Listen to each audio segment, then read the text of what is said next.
Live from the Transitional Radio Uplink in Cuenca, Ecuador, you're listening to All Natural Being with guest host Henry G. Noel. What's the G stand for? Giddy up on IPMNation.com. Here's Henry. Good evening, everyone, and welcome to the 348th episode of Brian Brody's All Natural Being, the #1 rated show on IPMNation.com, and brought to you by Transitional Radio. Now, we are live this evening on IPMNation.com, Transitional Radio's Facebook and YouTube pages with fly-on-the-wall video, or as Brian refers to it, his shunt cam, on Facebook and on YouTube, with rebroadcasts on iTunes, iHeartRadio, Spotify, and a whole host of others. Now, we're broadcasting live from this evening from our international uplink studio in Cuenca, Ecuador. And we want to thank our good friends at Wirecast for making it possible for us to be broadcasting this evening and broadcasting globally. We also thank you, our trusted listeners, for without you, there would be no reason for me to be here, so it'd be real quiet. Now, we appreciate those listening live on the radio and those that are listening to our rebroadcast. And we want to thank our fly-on-the-wall video listeners. Now, we do find it far more enjoyable having you participating in the thread and sharing your ideas. So all of you listeners from all over the globe, from places just like the United States, Canada, Mexico, the UK, and Ireland, our good friends right here in Ecuador, China, the Philippines, and Brazil, India, Australia, and Germany, Italy, France, Nigeria, Turkey, Japan, Singapore, Thailand, Belgium, Sweden, Israel, South Africa, Egypt, Puerto Rico, Kenya, the Netherlands, Colombia, Peru, Greece, Poland, Cambodia, and New Zealand. Thank you all for investing your valuable time with us. We really do know and realize that there are many other things that you could be doing out there with spending your time. So the fact that you're spending it with us, I wish to thank you all. So it is great to have you here, and thank you. My name is Henry Noel. I'm guest hosting for the amazing and drainage control expert, Brian Brody, and I'm thrilled to be filling in for our virtual hitchhiker. So from 2 degrees south of the equator, where the water drains in the counterclockwise direction, we want you to understand your life is still your jungle. And you, in spite of what you think and believe, get to carve your own path and hack out the underbrush, suppressing your passions and trying to learn. Why cow down to this sport of others? You were dealt this hand, so why not play it with all the zeal you can amass and play it the way you always dreamt you would play it if you had the chance. And no one is more qualified to control your life than you, so why cave in to pundits who presume they are? Why allow the options and the opinions of others to derail you from your all-natural being? Don't get caught up in all of the foolishness that others use to dehumanize you. Use your primal scream to stand tall, proud, front and center, and don't place yourself in second place. We're here to ensure you have your rock star moment as your friendly force, placing your heart's highest priority top of the list, reinstating the true wisdom and wallop of your inner whisper to terminate the turmoil in your life, limit the liability of your lineage, and streamline your sensibility so you can face this crazy world head on and out brutal. All this so you can bring on your own bold once and for all. So get prepared for audio acupuncture, where we treat all the points of your chronic philosophical pain, providing auricular therapy to reduce your anxiety, medical qigong for your mind, body, and spirit, and Reiki for your rationality, all to provide a natural approach to the medical mayhem we call life. Healing in the nth degree. Now, are you ready? Are you comfortable? Are you relaxed? Do you feel good? Well, then kick off your shoes and let's get started. We trust that everyone has had a good day thus far, and I want to thank you for joining us on this, Tuesday evening we are taking an assessment of the past 2 years and talking about the successes and the failures, the positive and the negative observations that you have experienced over the past 2 years of listening to this show, and the path that you have taken for the last 2 years, and take a real good look and see how things go and what's been going on, what you've observed, and what you like out of it. So before we get started in tonight's topic of hate, let's get into the thread and see who's visiting with us this evening. So, good evening, everybody, and welcome to the show. Let's see who we've got. Well, I saw they're up there at the beginning. I know Rita's on, so thank you very much, sweetie. I'm glad that you're on. Marcia, good evening. Well, nice to have you here.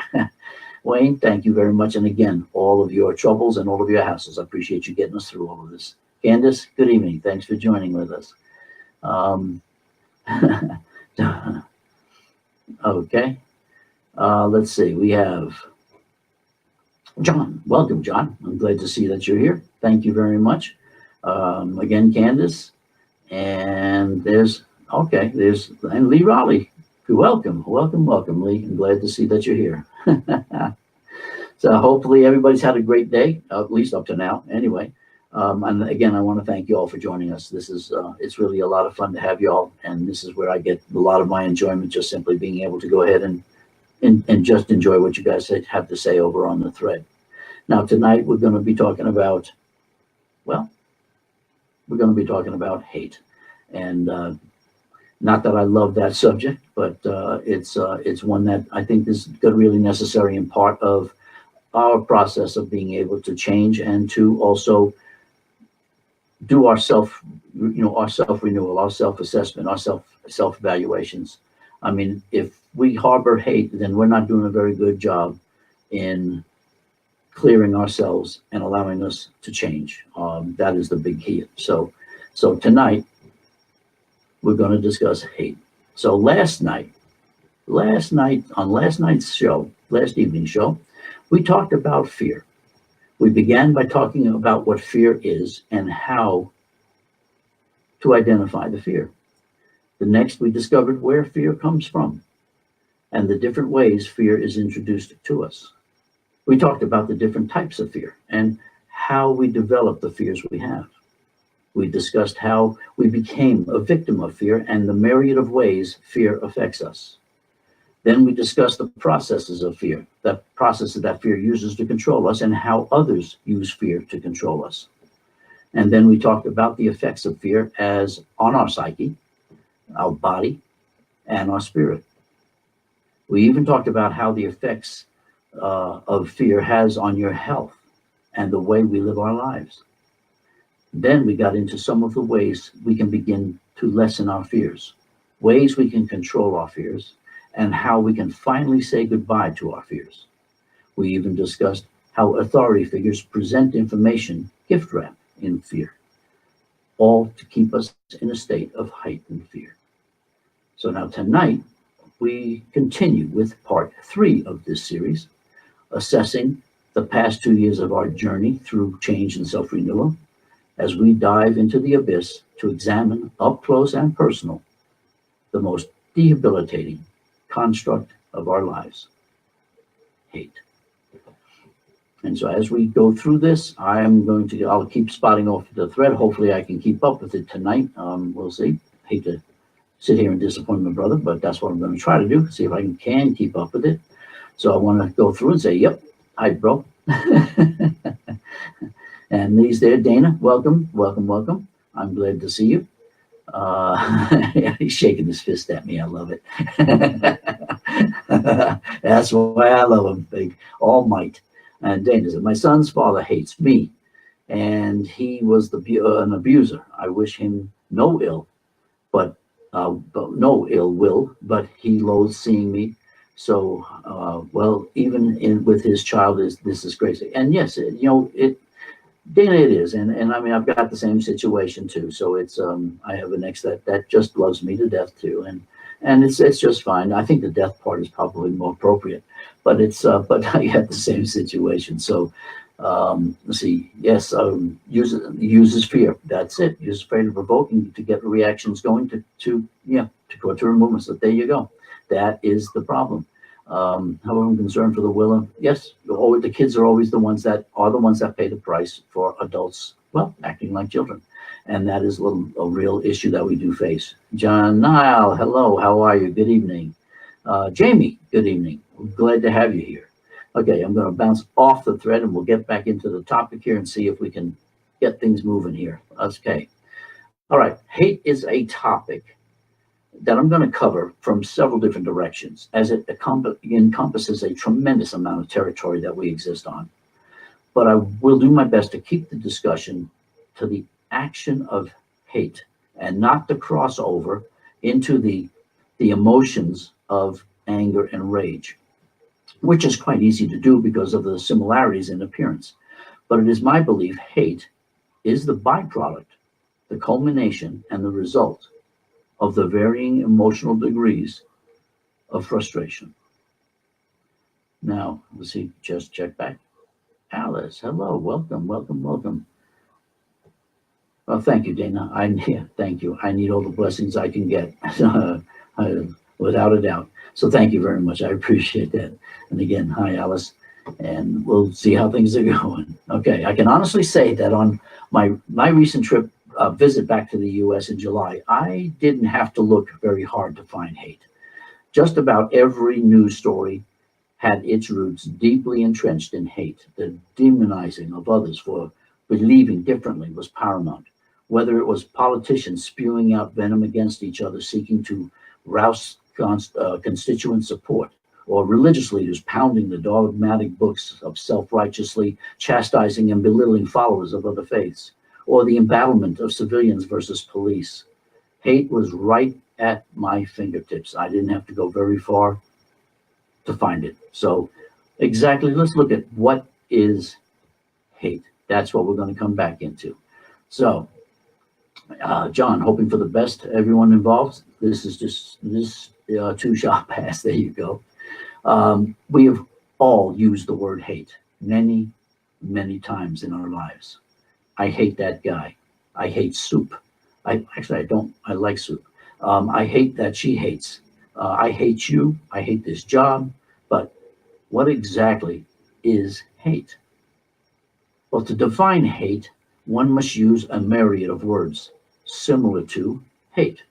An extreme dislike. I kind of like that one. Very unpleasant. Antipathy. Loathing. Intense hostility. And aversion. Deriving from fear or anger or a sense of injury. That's all well and good, but what's hate? Now, hate is a human trait, as constructs go, I guess. And scientists have identified that what they call the hate circuit, which I found fascinating, in the brain. They say it consists of the medial frontal gyrus, the right putamen, the medial insula, and the premotor cortex. Now, what I found fascinating is that each of these areas of the brain, when tested separately, also activate when thoughts of love are invoked. So why hate circuit? Why hate? So again, what is hate? Now, some say it is anger taken to the nth degree. Others say hate comes from being so pissed off you can't control yourself. Or you have annoyed me beyond my composure. Well, in my opinion, all of that is frustration in one degree or another. I believe frustration is the culmination of when our emotions are fired, totally fired, and we are just frying ourselves, and you just simply are unable to maintain your composure. Frustration is measured in varying degrees of intensity. For example, you're bothered by something or someone. Then you get annoyed with something or someone.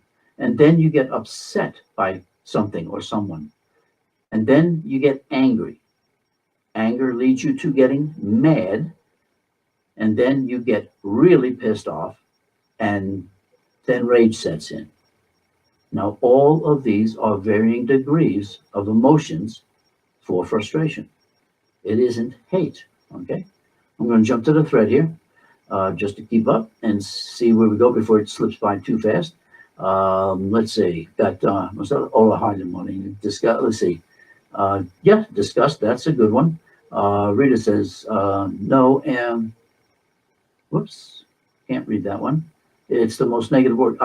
There's the most negative word used. I really try not, I try to turn negative statements around and use positive words. It really makes you stop and think when talking. Absolutely true. Dana says, I'll never give the human capacity to allow me to hate them. Absolutely right. Rita says, got to work on my typing tonight. That's okay. I got to work on my talking tonight. So anyway, I don't believe that hate fits into that pattern of intensity. No, I believe hate is a disease. The action, the result of the emotions, and not an emotion itself. Hate is an infection of the mind, body, and spirit and warps our perceptions. Like the ego, hate is, well, like an entity that was placed within us somewhere, a construct specifically designed for us, we humans. Hate is the culmination, the action, the disease caused by the emotions of anger, rage, and frustration, judgment, discrimination, and fear. Now, there are several directions that we can go at this point. One is to look at infants. Now, they don't hate, and their ego is not developed, and they are unconditionally loved. Second is look at children. Now, they get upset, angry, they have temper tantrums, but they don't hate. Their egos are just developing, and they still love somewhat unconditionally. The third is to look at adolescents. Now, they experience and express hate from wherever it was introduced. Their ego is well on its way to being fully developed, and they express conditional love. Fourth, let's look at adults. Hate is justified, ego is in total control, and love is totally conditional. Sounds pretty oppressive when you think about it. So could there be a correlation then between hate and ego? Now, it's my contention, hatred is a mechanism the ego uses to defend itself. For us, hate is a learned process. It's a learned way for the individual ego to survive. Hatred, fighting, and anger is a way for the ego to get attention and to remove the obstacles that are placed in its way. Okay?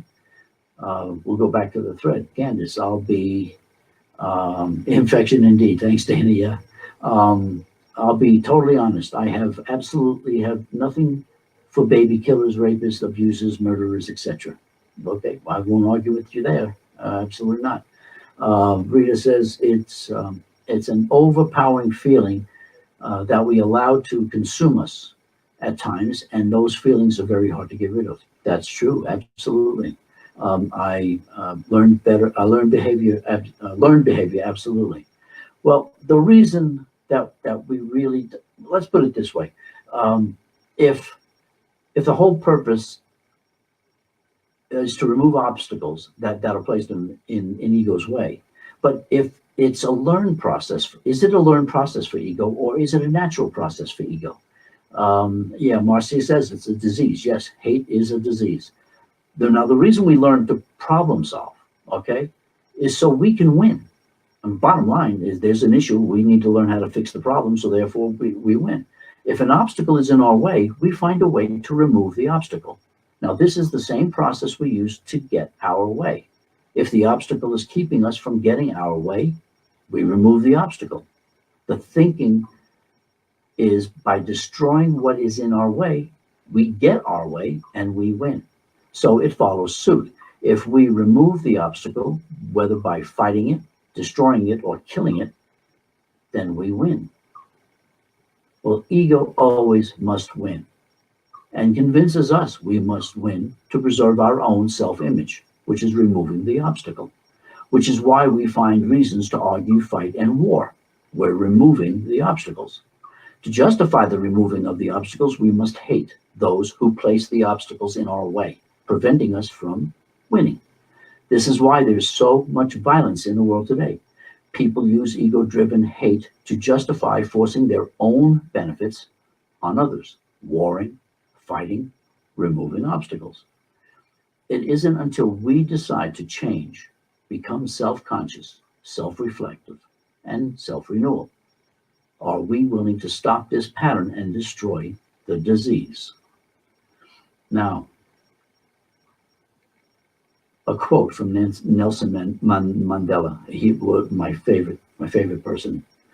No one is born hating another person because of the color of his skin or his background or his religion.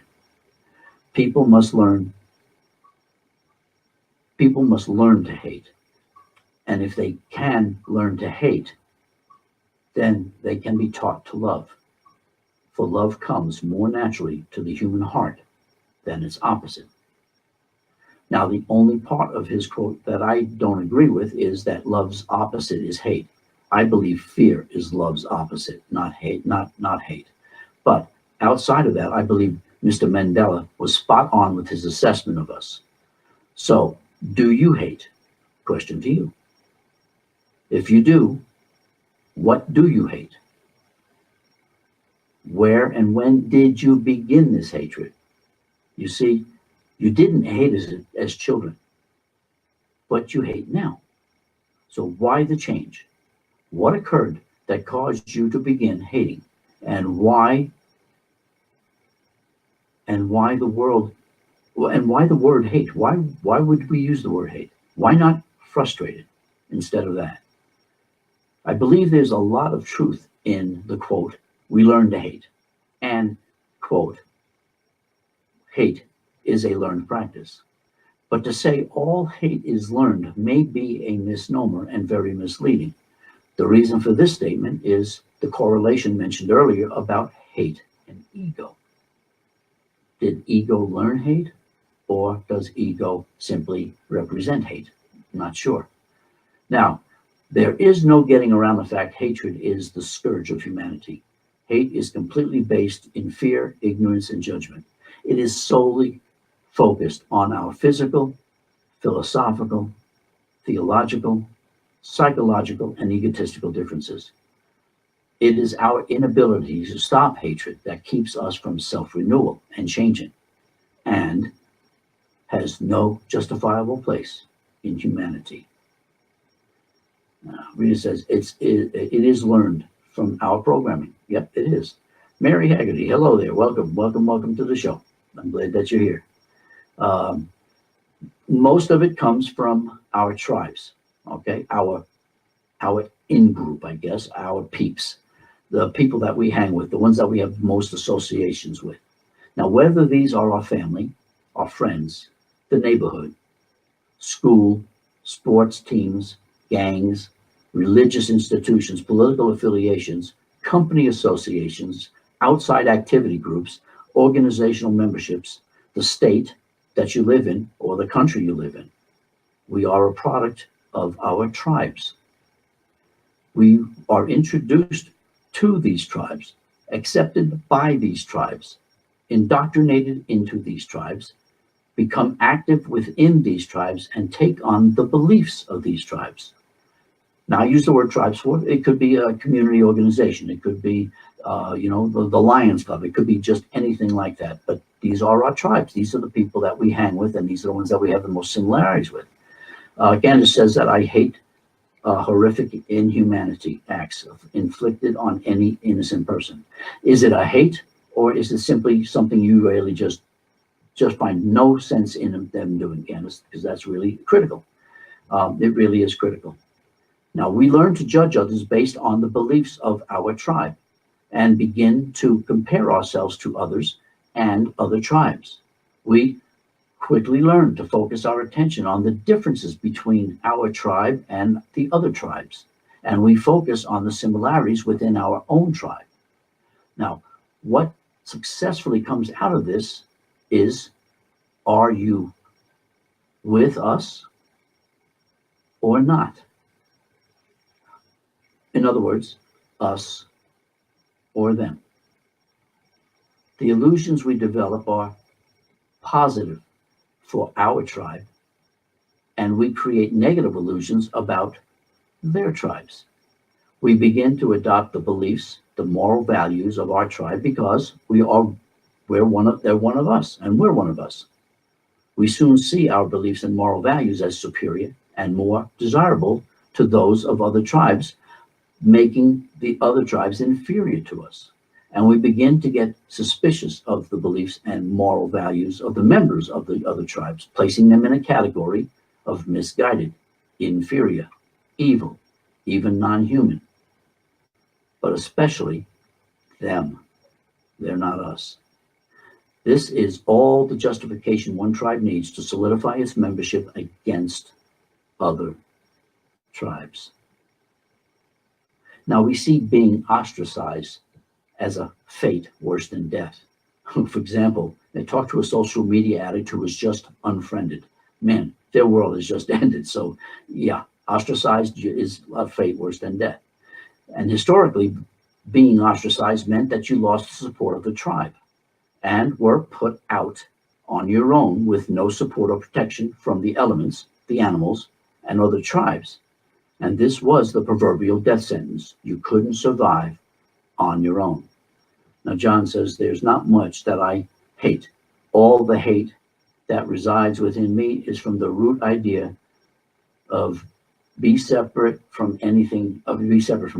Once you see our interconnectedness, hate is just a figment of our imagination. There you go. Absolutely right, because we are all connected. And I absolutely agree, John. And that's why I don't believe the word hate really sits within you either, because you've gone too far with it. You've grown too much. And just as Candace says, hate, I don't believe that's the right word that you guys use, because if it was hate, you wouldn't be where you are right now. Now, this fear of being ostracized is what creates the bonds of loyalty to the tribe and leads us directly into peer pressure. It takes very little motivation to begin the sizing up process of, are you one of us or one of them? Now, there was a Polish psychologist back in 1997 it's Henry Tafel, and he developed what is called the social identity theory. Now, there are three mental processes involved in evaluating others as us or them, in group and out group. These take place in a particular order. First, there's social categorization, or I like to call it profiling, pretty much. Social identification and social comparison. Those are the three, and it's in that order that this whole thing develops. So what he proposed was the groups, tribes, which people belong to, were an important source of pride and self-esteem. Groups give us a sense of social identity, a sense of belonging to a social world. And being social creatures, this is exactly right up our alley. So in order to increase our self-image, we enhance the status of the in-group, the tribe that we belong to. So for example, England is the best country in the world. That's the belief. There's their belief. All right, that's their tribe. Now, we can also increase our self-image by discriminating and holding prejudiced views against the out-group or the tribe that we don't belong to. For example, Americans, French, and Canadians are just a bunch of losers. So there's your comparison of two tribes or three tribes or four tribes. Now, as a result of this, we successfully divide the world into us and them, based on a process of social categorization or profiling. We put people into social groups. Now, the central hypothesis of social identity theory is that group members of an in-group will seek to find negative aspects of an out-group, thus enhancing their self-image. And I'm going to get to how this ties all into with the topic for tonight. So now, the prejudiced views between cultures may result in racism. And in extreme cases, racism may result in genocide, such as occurred in Germany, Rwanda, and the former Yugoslavia. Now, Dr. Tafel proposed that stereotyping, social categorization, or profiling, however you want to look at it, putting people into groups and categories, is based on a normal cognitive process, the tendency to group things together. In doing this, we tend to exaggerate the differences between the groups, and we exaggerate the similarities within the group, within the same group. So this is especially true when we categorize or profile people. We see the group to which we belong, the in-group, as being totally different from the others, the out-groups. Yet the members within the in-group or the out-groups are seen to be more similar than they really are within the group. So social categorization or profiling is one of the explanations for prejudiced attitudes such as us and them, at least on the mental scale, which leads to groups, to the in-group, and which leads to in-groups and out-groups, us and them. Now, this has been used in experiments in which participants are divided into two groups based on some flimsy, superficial things, such as, well, the results of a coin toss, or perhaps the color of their clothing, the green shirts and the blue shirts. Even this random, meaningless way of dividing people into groups resulted in a tendency to favor one's own group over the other, and to hold self-serving biases about both groups. This grouping is almost automatic. And this is what we are dealing with in the world of hate. Ken says, evil versus good is how I see it. Okay, well, good. There we are. So let's take a look. Let's take a look at some groups, in-groups and out-groups, and see if we can make sense of how the hatred can be created and justified. All right, Northern Ireland, the Catholics versus the Protestants. I think we all understand the hatred that was there at the time and the deaths that occurred because of it. Rwanda, the Hutus and the Tutsis. Even some of the Pygmies were slaughtered during their genocide attempt against the Tutsis. Yugoslavia, the Bosnians and the Serbs. Again, very recent history. Germany, the Jews and the Nazis. Can you see how we got two groups, and you can see the hatred where it is? All right? Politics, Democrats and Republicans. Can you see it?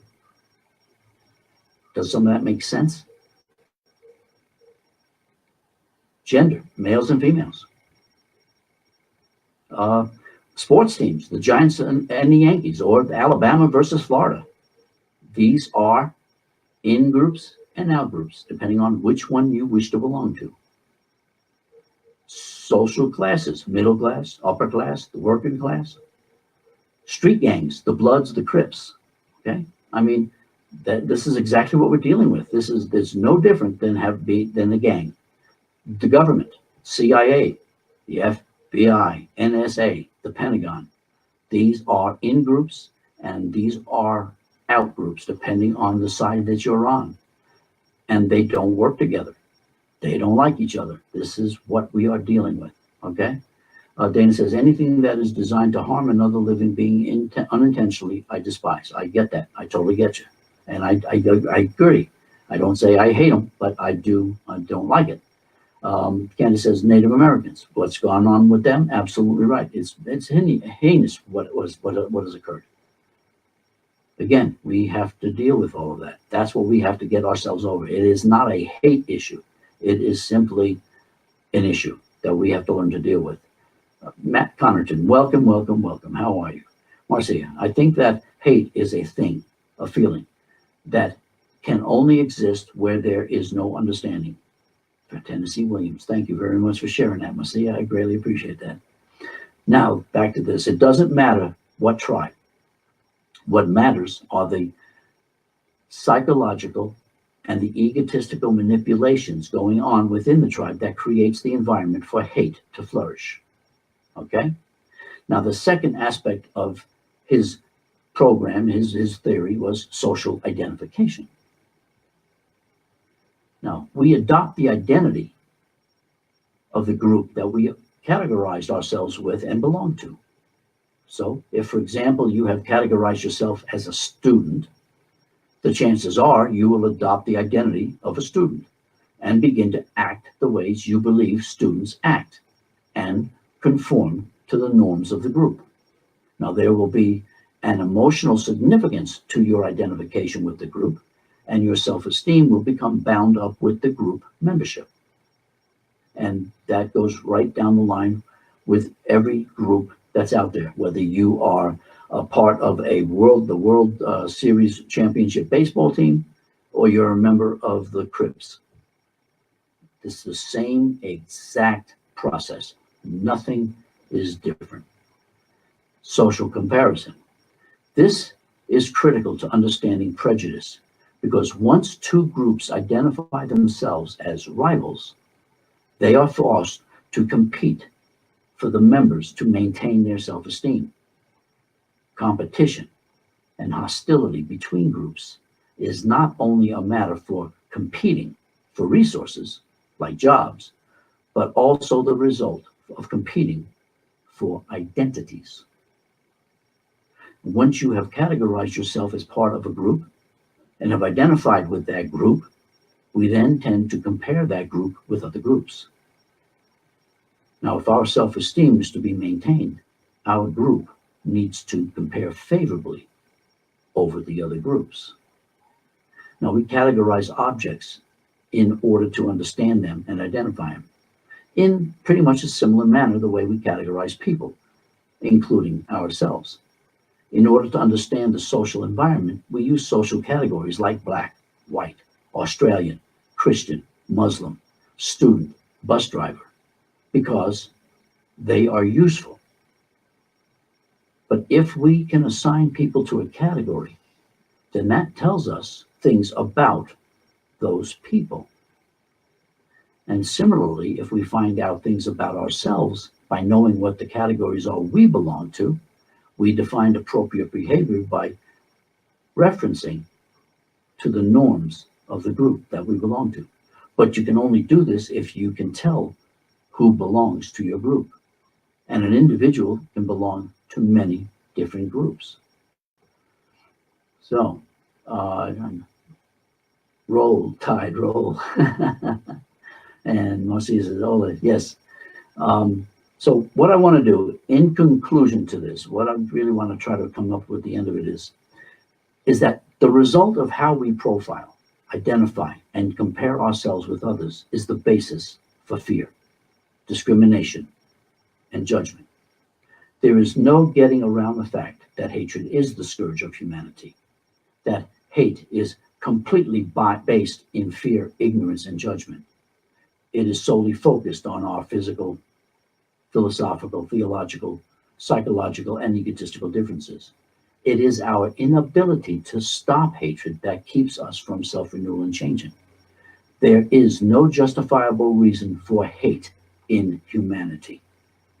We are all members of the human race. And that race is the only race on this planet. Until we can refer to each other as fellow humans, we are destined to continue creating categories, profiling, and we will intentionally divide ourselves into tribes. And when you have more than one tribe, you have a conflict. Until we can stop profiling, discriminating, and judging, fear will forever be the driving motivation to encourage hate. And that is where I'll leave that. Because to me, you cannot honestly say that we're changing our vibration, that we are doing everything we can to improve ourselves and change ourselves if we harbor 1 ounce of hate. We cannot do it. It's lying to ourselves. We simply cannot do that. If we hate, then we are not changing.